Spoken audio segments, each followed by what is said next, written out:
Doctor సంతకం చేసి ఇచ్చినటువంటి డాక్యుమెంట్‌తోనే మనం నేమ్ కరెక్షన్ ఆధార్ కార్డ్‌లో చేసుకోవచ్చు. అది ఎలా చేసుకోవచ్చు? ఏ డాక్యుమెంట్స్ కావాలి? అప్లికేషన్ ఫార్మ్ అవసరం ఉంటుందా? అవసరం ఉంటే ఎలా ఫిల్ చేయాలి? ఎలా డౌన్‌లోడ్ చేసుకోవాలి? రిసిప్ట్ ఎలా పొందాలి? రిసిప్ట్ వచ్చిన తర్వాత మనం ఆన్‌లైన్‌లో స్టేటస్ ఎలా చెక్ చేసుకోవాలి? వన్స్ అప్రూవల్ అయిన తర్వాత కార్డ్ ఎలా పొందాలి? అనే వివరాలన్నీ కూడా ఈ వీడియోలో అయితే చూద్దాం. సో, ముందుగా మనం ఆధార్ కార్డ్‌లో నేమ్ కరెక్షన్ చేయాలంటే మనకి 2 టైమ్స్ మాత్రమే లిమిట్ అయితే ఉంటుంది. సో, వన్స్ మనకి లిమిట్ క్రాస్ అయింది అంటే మాత్రం మనకి ఆధార్ కార్డ్‌లో నేమ్ కరెక్షన్ అండ్ అప్డేట్ 2 కూడా చేసుకోలేమండి. ఆధార్ నేమ్ కరెక్షన్ అంటే ఆధార్‌లో స్పెల్లింగ్‌ని కరెక్షన్ చేయడం. ఆధార్ నేమ్ చేంజ్ చేయడం అంటే ఆధార్‌లో పూర్తిగా పేరు మార్చడం. ఆధార్‌లో నేమ్ చేంజ్ చేయడానికి ఇప్పుడు చెప్పిన ఏ డాక్యుమెంట్స్ కూడా పనిచేయవండి. ఈవెన్ బర్త్ సర్టిఫికేట్ గానీ, లేదా ఎస్ఎస్‌సి మార్క్ షీట్ గానీ, లేదా vote card, PAN card, driving licence ఇటువంటి ఏవైనా సరే, రేషన్ కార్డు, అదేవిధంగా ఆరోగ్యశ్రీ కార్డు ఇలా ఏ డాక్యుమెంట్స్ కూడా పనిచేయవండి. దానికి కేవలం స్టేట్ లెవెల్‌లో ఏదైతే ప్రభుత్వం అధికారికంగా విడుదల చేసే గెజెట్ సర్టిఫికేట్ మాత్రమే పనిచేస్తుంది. దేనికి? ఆధార్‌లో నేమ్ పూర్తిగా చేంజ్ చేయడానికి. ఇప్పుడు మనం ఏం చెప్తున్నాం? ఆధార్‌లో నేమ్ అప్డేట్ లేదా ఆధార్‌లో నేమ్ కరెక్షన్ కోసం అయితే ఇప్పుడు మాట్లాడుతున్నాం. ఓకేనా? ఎన్నిసార్లు నేమ్ మీరు కరెక్షన్ చేసుకున్నారు అని తెలుసుకోవడానికి గాను మీరు ముందుగా గూగుల్‌లో మై ఆధార్ అని అయితే క్లిక్ చేయండి. మై ఆధార్ అని క్లిక్ చేసిన తర్వాత మీకు ఒక వెబ్సైట్ అయితే కనిపిస్తుంది కదా! ఆ వెబ్సైట్ పై క్లిక్ చేయండి. క్లిక్ చేసిన తర్వాత అక్కడ ఏదైతే ఆధార్ నెంబర్ అడుగుతుందో, ఎవరిదైతే మీరు కరెక్షన్ చేయాలనుకుంటున్నారు నేము, సో వారి యొక్క ఆధార్ నెంబర్ ఎంటర్ చేసి, క్యాప్చా కోడ్ ఎంటర్ చేసి లాగిన్ పై క్లిక్ చేసినట్టయితే, అప్పుడు గెట్ ఓటీపీ పై క్లిక్ చేసినట్టయితే ఆ యొక్క వ్యక్తికి ఆధార్‌కి లింక్ అయినటువంటి మొబైల్ నెంబర్‌కు ఓటీపీ అయితే వస్తుంది. ఆ ఓటీపీని ఎంటర్ చేసి మీరు లాగిన్ అయితే అవ్వాలండి. ఓకేనా?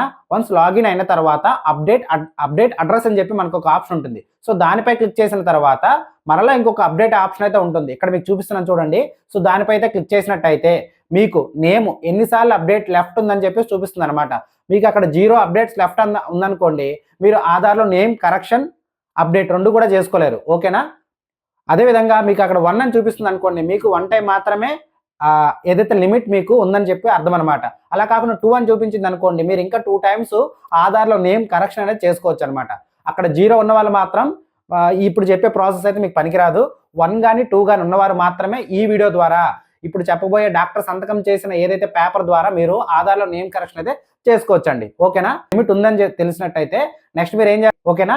జిఎస్డబ్ల్యూ సెంటర్ ఎంటర్ చేసిన తర్వాత క్లిక్ చేసినట్టయితే మీకు ఒక వెబ్సైట్ అయితే ఓపెన్ అవుతుందండి. ఇక్కడ చూపిస్తున్నాను. ఆ వెబ్సైట్ అయితే ఓపెన్ చేసుకొని అప్లికేషన్ ఫార్మ్స్ అని చెప్పేసి మనకు ఆప్షన్ అయితే ఉంటుంది. దానిపై అయితే క్లిక్ చేయండి. అప్లికేషన్ ఫార్మ్స్ పై క్లిక్ చేసిన తర్వాత అలా మీరు కిందకి వెళ్ళినట్టయితే ఆధార్ అప్లికేషన్ ఫార్మ్స్ అని చెప్పేసి మనకైతే ఉంటుందండి.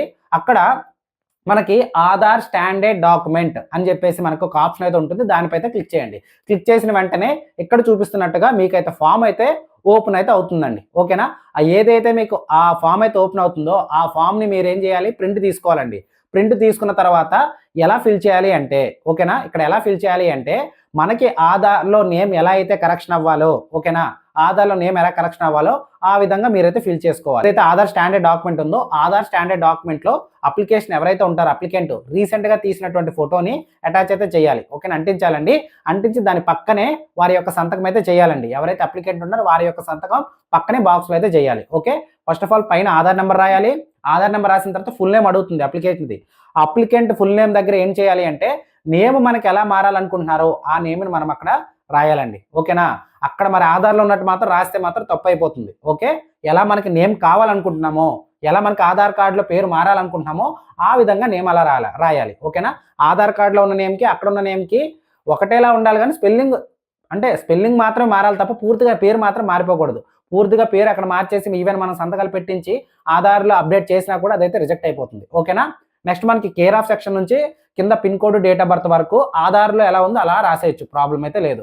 ఓకే? రాసేటప్పుడు మాత్రం కొట్టివేతలు ఉండకూడదు, దిద్దువేతలు ఉండకూడదు, ఓవర్ రైటింగ్ ఉండకూడదు. చినగడం గానీ, నలగడం గానీ, నూనె, వాటర్ పడడం, మొత్తం పేపర్ అంతా నలిగిపోవడం ఈ విధంగా అయితే అస్సలు ఉండకూడదండి. ఓకే? అన్నీ కూడా క్యాపిటల్ లెటర్స్‌లో రాయండి. ఓకేనా? అవకాశం ఉన్నంత వరకు బ్లూ పెన్ అయితే వాడండి. ఓకే? సో ఈ విధంగా అప్లికేషన్ పై సెక్షన్ అంతా ఫిల్ చేసిన తర్వాత ఆ యొక్క డాక్యుమెంట్ మీరు ఏం చేయాలి అంటే దాన్ని ఆధార్ స్టాండర్డ్ డాక్యుమెంట్ అంటారు కదా! ఆధార్ స్టాండర్డ్ డాక్యుమెంట్ ప్లస్ మీ దగ్గర ఏదైనా అదర్ ప్రూఫ్స్ ఏమైనా ఉంటే ఆ అదర్ ప్రూఫ్స్ ఒరిజినల్స్ కూడా పట్టుకోండి. యాక్చువల్ అందులో రాసిన పేరు ఆధార్ కార్డ్‌తో పాటు ఆ పేరు మీదా కాదని చెప్పేసి మీరేం చేయాలి? డాక్టర్ దగ్గరికి వెళ్తారు కదా! అతను వెరిఫై చేయడానికి, డాక్టర్ గారు వెరిఫై చేయడానికి మీ దగ్గర ఏదో ఒక ప్రూఫ్ అయితే పట్టుకొని అయితే వెళ్ళాలి. ఓకేనా? ఇప్పుడు మీకు డౌట్ రావచ్చు. ఎవరి దగ్గరికి వెళ్ళాలి సార్? సో ఇక్కడ చాలామంది ఏం చేస్తారంటే మెడికల్ ఆఫీసర్ దగ్గరలో ఎవరైతే పిహెచ్సిస్ ఉంటాయి, ప్రైమరీ హెల్త్ సెంటర్, అక్కడికి వెళ్ళి మెడికల్ ఆఫీసర్ యొక్క సంతకాలు అయితే పెడతారండి. సో ఆధార్లో నేమ్ కరెక్షన్ సంబంధించి ఏదైతే స్టాండర్డ్ డాక్యుమెంట్ మీద మెడికల్ ఆఫీసర్ సంతకం అయితే పనిచేయదండి. ఓకేనా? మనకి కేవలం ఎవరైతే మనకి నాకో డిపార్ట్మెంట్లో కానీ, స్టేట్ హెల్త్ డిపార్ట్మెంట్లో కానీ, లేదా మనకి ఎయిడ్స్ కంట్రోల్ డిపార్ట్మెంట్లో ప్రాజెక్ట్ డైరెక్టర్ కానీ, ఈ డిపార్ట్మెంట్లో పనిచేసినటువంటి డాక్టర్ల సంతకాలు మాత్రమే పనిచేస్తాయండి. సో సార్ వాళ్ళంతా మాకు ఎలా తెలుస్తుంది, మాకు దగ్గరలో ఉన్న డాక్టర్ల కోసం మీరు చెప్పండి అంటే, ప్రతి ఒక్కరికి కూడా వారి యొక్క దగ్గరలో ఒక ఏరియా హాస్పిటల్ కానీ, డిస్టిక్ హాస్పిటల్ కానీ ఉంటుంది కదండి. ఆ హాస్పిటల్కి మీరు వెళ్ళినట్టయితే, కమ్యూనిటీ హెల్త్ సెంటర్స్ పెద్ద పెద్ద ఉంటాయి కదండి, అక్కడికి మీరు వెళ్ళినట్టయితే అక్కడ మనకి సివిల్ సర్జన్స్ అవైలబుల్గా ఉంటారండి, గవర్నమెంట్ డాక్టర్స్ అది కూడా. సో సివిల్ సర్జన్స్ కానీ మీరు కాంటాక్ట్ అయినట్టయితే, దగ్గరికి వెళ్ళినట్టయితే విత్ ప్రూఫ్స్ వెళ్ళాలండి. డైరెక్ట్గా వెళ్తే మనకు వాళ్ళు అప్లికేషన్ రిజెక్ట్ చేస్తారు. నేను ఎందుకు పెట్టాలి, ఏంటి అవసరం అన్నట్టు కూడా అనొచ్చు అనమాట. సో మీరు విత్ ప్రూఫ్స్ కానీ పట్టుకుని వెళ్ళినట్టయితే రిక్వెస్ట్ చేయాలండి. ఓకేనా? రిక్వెస్ట్ చేసినట్టయితే వారు అన్ని వివరాలన్నీ చూసి అప్పుడు వారు ఏం చేస్తారు, కింద బాక్స్లో వారి యొక్క స్టాంప్ వేసి సంతకం పెడతారు. అదేవిధంగా ఎవరైతే అప్లికెంట్ ఫోటో అంటిస్తారో దాని మీద కూడా క్రాస్గా స్టాంప్ వేసి వారి యొక్క సైన్ చేస్తారండి. సైన్ చేసిన తర్వాత వారి యొక్క నేము, వారి యొక్క డిజిగ్నేషను, వారి యొక్క అడ్రస్, వారి యొక్క ఫోన్ నెంబరు, ఇవన్నీ కూడా క్లియర్గా రాస్తారండి. ఓకేనా? రాయించుకోవాలి. ఇన్ కేసు డాక్టర్స్ కానీ రాయకపోతే మీరు ఒక సార్ ఇలా రాయండి సార్ అని చెప్పి మీరు మేడం ఇలా రాయండి అని చెప్పినట్టయితే వాళ్ళు డెఫినెట్గా అదైతే రాస్తారు. యాక్చువల్లీ వాళ్ళకి ఇది ఐడియా ఉంటుందండి. ఇదైతే కొత్తదేం కాదు, గతంలో జరిగేదే. బట్ చాలా మందికి తెలియదు కాబట్టి ఈ వీడియో ద్వారా మీకు ఏదో చెప్తున్నాను. ఓకేనా? సో అది రాసిన తర్వాత కింద మనకి అన్ని చెక్ బాక్స్లు ఉంటాయి కదండి, అన్నీ కూడా టిక్ చేయాలి. టిక్ చేసిన తర్వాత కింద మనకు ఒక సివిల్ సర్జన్ అనుకోండి, దానికి సంబంధించి ఏదైతే బాక్స్ ఉంటుందో గ్రూప్ బి ఆఫీసర్ గెజిట్ అని అనుకోండి, దాన్ని అయితే టిక్ చేయాలి. సో ఈ విధంగా మనం స్టాండర్డ్ డాక్యుమెంట్ అయితే ఫిల్ చేయాలండి. ఓకేనా? నెక్స్ట్ మనకు వచ్చి అప్లికేషన్ ఫామ్. అప్లికేషన్ ఫామ్ కూడా ఇందాక నేను ఏదైతే చెప్పానో ఆధార్ ఏదైతే అప్లికేషన్ ఫామ్స్ మనకి 3 టైప్స్ ఉంటాయి. 0 to 5 years, 5 to 18 years, 18 above అనమాట. సో మీరు ఎవరికి ఇది ఫిల్ చేస్తున్నారు అనే దాన్ని బట్టి మనకి అప్లికేషన్ ఫామ్ అనేది చేంజ్ అవుతుంటుంది. సో అక్కడ మీకు నచ్చిన ఏదైతే అప్లికెంట్ ఏజ్ బేస్ చేసుకొని దానిపైతే క్లిక్ చేసినట్టయితే మీకు అప్లికేషన్ ఫామ్ అయితే డౌన్లోడ్ అవుతుంది. అది మీరు ప్రింట్ తీసుకోండి. ప్రింట్ తీసుకున్న తర్వాత ఇక్కడ మీకు చూపిస్తున్నాను చూసారా, ఈ విధంగా అప్లికేషన్ ఫామ్ అయితే ఫిల్ చేయాలి. సో ఫస్ట్ ఆఫ్ ఆల్ ఏం చేయాలి, అప్డేట్ రెసిడెంట్ ఇండియన్ అయితే టిక్ చేస్తారు. నెక్స్ట్ నేమ్ దగ్గర మనకి ఆధార్లో నేమ్ ఎలా మారాలో ఆ విధంగా మాత్రమే అక్కడైతే రాస్తారండి. సో మనకి ఏదైతే స్టాండర్డ్ డాక్యుమెంట్లో మనకి డాక్టర్ గారు ఏదైతే సివిల్ సర్జన్ డాక్టర్ కానీ ఆ సివిల్ సర్జన్ కన్నా హై కేటగిరీ డాక్టర్ అంటే వారి హోదా కన్నా పై అధికారి ఎవరైనా సంతకం పెట్టచ్చు దాని మీద. ఆ సంతకం పెట్టిన డాక్యుమెంట్లో పేరు ఎలా ఉందో అదేవిధంగా అప్లికేషన్ కూడా రాయాలి. అదేవిధంగా మన ఆధార్ కార్డులో చేంజ్ అవుతుంది కాబట్టి. సో అప్లికేషన్ నేమ్ దగ్గర అప్లికేషన్ ఫామ్లో నేమ్ దగ్గర ఆ విధంగా రాసిన తర్వాత నెక్స్ట్ మనం ఏం చేయాలండి, అలా కిందకి వచ్చేయాలి. మనకి నేమ్ మారుస్తాం కదా, దాన్ని మనం POI అంటాం, ప్రూఫ్ ఆఫ్ ఐడెంటిటీ. అక్కడ ఏం చేయాలి, ఆధార్ స్టాండర్డ్ డాక్యుమెంట్ లేదా Aadhaar standard document given by civil surgeon doctor అని రాయొచ్చు. ప్రాబ్లం లేదు, అలా రాసిన ప్రాబ్లం అయితే లేదు. ఎక్కడ POI దగ్గర. నెక్స్ట్ మనం కిందకు వచ్చి అప్లికెంట్ యొక్క ఆధార్ నెంబర్ రాయాలి. నెక్స్ట్ మనం నేమ్ కరెక్షన్ చేస్తున్నాం కదా, నేమ్ పై ఇలా అయితే టిక్ చేయాలి. ఓకేనా? రాసిన తర్వాత నెక్స్ట్ కిందకు వచ్చి మనం ఎక్కడ అప్లికెంట్ దగ్గర అప్లికెంట్ ఒకవేళ మైనర్ అనుకోండి, పేరెంట్స్ యొక్క సంతకం, పేరెంట్స్ యొక్క ఫుల్ నేమ్ రాయాలి. అలా కాకుండా అప్లికెంట్ మేజర్ అనుకోండి, అంటే 18 years అబోవ్ అనుకోండి, అప్పుడు అప్లికెంట్ ఎవరైతే ఉన్నారో వారి యొక్క సైన్ చేసి కింద ఫుల్ నేమ్ అయితే రాయాలి, సరిపోతుంది. పక్కన ఆధార్ వెరిఫైర్ అని ఉంటుంది, అది మీరైతే టచ్ చేయకూడదు అనమాట. ఓకే?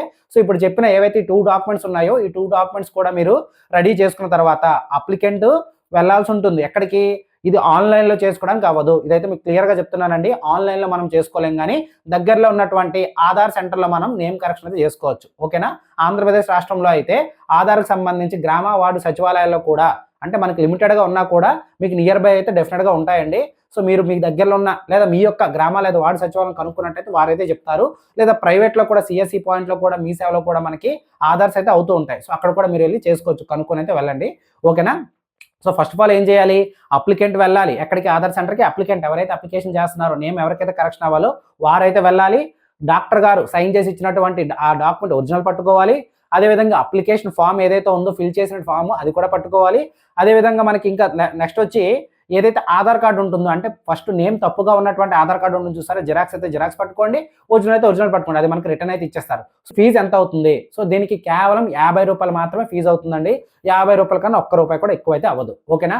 ఇన్ కేస్ మీకు బయోమెట్రిక్ కానీ పెండింగ్ ఉందనుకోండి, అంటే 5 years 15 years క్రాస్ అయిన తర్వాత ఒక్కసారి కూడా మీరు బయోమెట్రిక్ అప్డేట్ కానీ చేసుకోకపోతే దయచేసి ముందు బయోమెట్రిక్ అప్డేట్ పూర్తయిన తర్వాత మాత్రమే ఈ పని అయితే చేసుకోండి తప్ప బయోమెట్రిక్తో కలిపి ఇది మాత్రం చేసుకున్నట్టయితే రిజెక్ట్ అయితే అవుతుంది. ఓకేనా? ఇదైతే గుర్తుపెట్టుకోండి. ఓకే? నెక్స్ట్ బయోమెట్రిక్ అప్డేట్ అయిందా లేదా మేము ఎలా తెలుసుకోవాలి అని అది కూడా మీకు డౌట్ రావచ్చు కదండి. అది కూడా మీకు చెప్తాను క్లియర్గా. ఫస్ట్ ఆఫ్ ఆల్ ఇక్కడ చూపిస్తున్నాను. మై ఆధార్ అనే పోర్టల్లోకి వెళ్ళిన తర్వాత కిందకి వెళ్ళండి. కిందకి వెళ్ళినట్టయితే మొబైల్లో కూడా చూసుకోవచ్చు. మై ఆధార్ పోర్టల్ క్లిక్ చేయండి. కిందకి వెళ్ళిన తర్వాత చెక్ ఆధార్ వ్యాలిడిటీ అనే ఆప్షన్ అయితే ఉంటుంది. దానిపైతే టిక్ చేయండి. టిక్ చేసిన తర్వాత ఎవరైతే అప్లికెంట్ ఉన్నారో వారి యొక్క ఆధార్ నెంబర్ అక్కడ ఎంటర్ చేసి నెక్స్ట్ మనకి క్యాప్చా కోడ్ ఎంటర్ చేసి సబ్మిట్ పై క్లిక్ చేసినట్టయితే మనకేమొస్తుందండి, ఒక బాక్స్ వస్తుంది. ఆ బాక్స్లో కింద ఇన్ కేస్ మీకు బయోమెట్రిక్ అప్డేట్ పెండింగ్ ఉందనుకోండి, this Aadhaar is due for mandatory biometric update అని వస్తుంది అనమాట. అలా కాకుండా మీకు డాక్యుమెంట్ అప్డేట్ పెండింగ్ ఉందనుకోండి, proof of identity, proof of అడ్రస్తో మీరు డాక్యుమెంట్ అప్డేట్ పెండింగ్ చేసుకోండి అని చెప్పి అక్కడ ఉంటుంది అనమాట.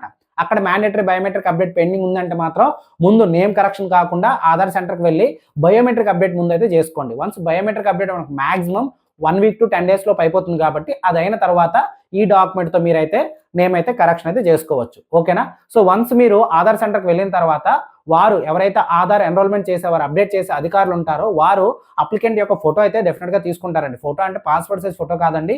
అప్లికెంట్ని ఇలా కూర్చోబెట్టి ఇప్పుడు ఎలా నేను వీడియో చెప్తున్నానో అలానే అప్లికేషన్ ఏదైతే ఆధార్ కిట్కి సంబంధించి మనకి కెమెరా ఉంటుందో కెమెరా ఆపోజిట్లో కూర్చోబెట్టి ఫోటో అయితే తీస్తారు.